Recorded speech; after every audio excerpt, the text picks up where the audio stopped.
بسم اللہ الرحمن الرحیم۔ ناظرین کرام، حضرت ابراہیم خلیل اللہ علیہ الصلاۃ والتسلیم کے دور میں آپ کی قوم کے کچھ افراد اس نظریہ کے حامل تھے کہ وہ اپنا معبود اور الہ چاند، تارے اور سورج کو سمجھتے۔ آپ نے ان سے مکالمہ کیا، زبردست اور مسکت دلائل دیے، وہ سوچنے پر مجبور ہوئے، آپ کی کسی بات کا جواب نہ دے سکے۔ ایک بڑا حصہ تھا اور بڑی تعداد تھی جو بتوں کی پوجا کرتے تھے۔ اب حضرت ابراہیم علیہ السلام نے ان کی اصلاح کی طرف رخ کیا اور حق گوئی کی، استقامت کی ایسی مثال رقم کی کہ تاریخ انسانیت میں ایسی مثال نہیں ملتی۔ وہ بت پرست اپنے عید کے دن میلے کے لیے شہر سے باہر جمع ہوئے۔ حضرت ابراہیم علیہ السلام نے ایک کلہاڑا لیا، ان کے صنم خانہ میں داخل ہوئے، تمام بت توڑ دیے، ایک بڑا بت چھوڑ دیا اور کلہاڑا اس کے کندھے پر رکھ دیا۔ حضرت ابراہیم علیہ السلام تشریف لے گئے۔ وہ لوگ شام کو آئے، بت خانے میں ماتھا ٹیکنے کے لیے جیسے ہی آئے تو یہ دیکھ کر ان کے جذبات کی لہر میں تلاطم آیا، غصے سے لال پیلے ہوئے اور انہوں نے کہا، کس نے ہمارے معبودوں پر یہ ظلم اور زیادتی کی اور انہیں توڑ پھوڑ دیا؟ انہوں نے پیچھے رہ جانے والے لوگوں سے پوچھا تو انہوں نے کہا، ایک جوان ہے جس کا نام ہے ابراہیم، وہ یہ کہہ رہا تھا کہ وَتَاللَّهِ لَأَكِيدَنَّ أَصْنَامَكُمْ بَعْدَ أَن تُوَلُّوا مُدْبِرِينَ، کہ میں تمہارے عید کے لیے میلے پر جانے کے بعد تمہارے بتوں کے ساتھ جو کروں گا وہ تم دیکھو گے۔ میں ان کو توڑ پھوڑ دوں گا اور ان کو ریزہ ریزہ کر دوں گا۔ انہوں نے جیسے ہی حضرت ابراہیم کے بارے میں یہ سنا، آپ کو بلایا گیا، آپ تشریف لائے، کہا کیا آپ نے یہ ہمارے معبود توڑے ہیں؟ حضرت ابراہیم علیہ السلام نے فرمایا، تم انہی سے پوچھ لو، یہ تمہارے معبود ہیں، یہ بتا دیں۔ انہوں نے کہا، یہ کیسے بتا سکتے ہیں؟ یہ تو بت ہیں، یہ بول نہیں سکتے۔ کہا اچھا، کلہاڑا بڑے بت کے کندھے پر پڑا ہے، اسی بڑے معبود سے پوچھ لو کہ اس نے کیوں ان سب کو مارا ہے، کیونکہ کلہاڑا اس کے پاس ہے۔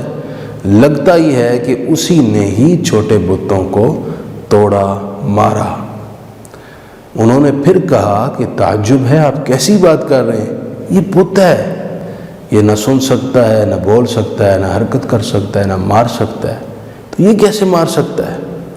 تو جناب ابراہیم علیہ السلام نے پھر ان سے فرمایا، قال افتعبدون من دون اللہ ما لا ينفعکم شیئا ولا یضرکم اف لکم ولما تعبدون من دون اللہ افلا تعقلون۔ پھر تو تمہیں اپنی عقل پر ماتم کرنا چاہیے، تم پر افسوس ہے، اف ہے کہ تم ان کی عبادت کر رہے ہو جو نہ کسی نفع کو تم تک پہنچا سکتے ہیں اور نہ ہی تم سے کوئی تکلیف دور کر سکتے۔ جو اپنی ذات کا دفاع نہیں کر سکتے وہ تمہارا کیا دفاع کریں گے؟ جو نہ سن سکتے ہیں، نہ بول سکتے ہیں، نہ حرکت کر سکتے ہیں، وہ تمہارے نفع اور نقصان کے کیسے مالک ہو گئے؟ وہ تمہارے معبود اور الہ کیسے بن گئے جو اپنی ذات سے بھی ضرر اور اذیت دور نہیں کر سکتے؟ وہ تمہیں کیا نفع اور فائدہ پہنچائیں گے؟ انہوں نے حضرت ابراہیم علیہ السلام کی اس زبردست دلیل کا جواب دینے کے بجائے، آپ کی حجت تمام ہونے کے بعد کوئی نہ کوئی دلیل لانے کے بجائے انہوں نے وہی کیا جو ایک جاہل، اندھا عقیدت مند اپنے باطل معبود کے بارے میں کرتا ہے۔ انہوں نے کہا کہ یہی وہ شخص ہے جس نے ہمارے خداؤں کا یہ حشر کیا، اس کو پکڑو، حرقوہ وانصروا آلہتکم ان کنتم فاعلین، ان کو آگ میں جلانے کی سزا دی جائے گی، اٹھو اور اپنے خداؤں کی مدد کرو۔ اندھی عقیدت انسان کو بعض اوقات برباد کر دیتی ہے۔ ان کی عقل پر اندھی عقیدت نے پردے ڈال دیے، انہوں نے ان دلائل پر غور کرنے اور حق بات کو تسلیم کرنے کے بجائے حضرت ابراہیم علیہ السلام کو آگ میں جلا دینے کی ایک راہ اختیار کی اور فیصلہ کر لیا۔ آگ جلائی گئی اور خوب جلائی گئی، حضرت ابراہیم علیہ السلام کو آگ میں پھینک دیا گیا۔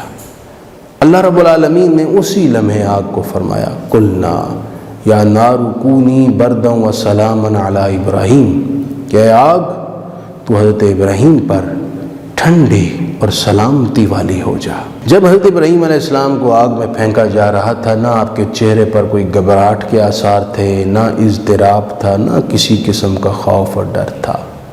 آگ ٹھنڈی ہو گئی، سلامتی والی ہو گئی، گلزار بن گئی، جنت کا باغ بن گئی۔ بعض مفسرین کہتے ہیں کہ آپ 7 دن، بعض نے کہا 40 دن اور بعض نے کہا 50 دن تک اس آگ میں رہے۔ وہیں آپ کو اللہ کی طرف سے رزق پیش کیا جاتا رہا، طرح طرح کی نعمتیں پیش کی جاتی رہیں۔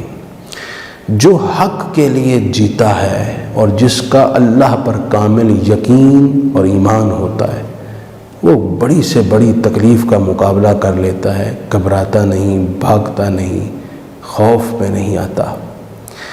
حضرت ابراہیم علیہ السلام جب آگ میں داخل ہونے لگے، اس وقت آپ نے ایک دعا پڑھی تھی جو مفسرین نے نقل کی ہے اور کہا ہے کہ شدید الم، تکلیف اور اذیت میں، کسی بڑی پریشانی میں اگر یہ دعا پڑھی جائے تو نکلنے کی سبیل پیدا ہو جاتی ہے۔ لا الہ الا انت سبحانک لک الحمد ولک الملک لا شریک لک، یہ دعا آپ نے پڑھی تھی۔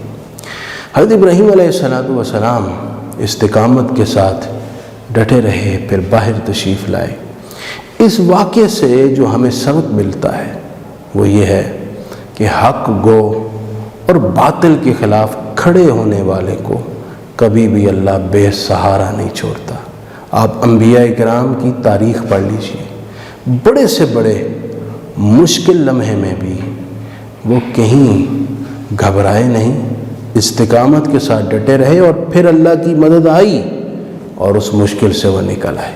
آج بھی جو ہو ابراہیم کا ایمان پیدا، آگ کر سکتی ہے انداز گلستاں پیدا۔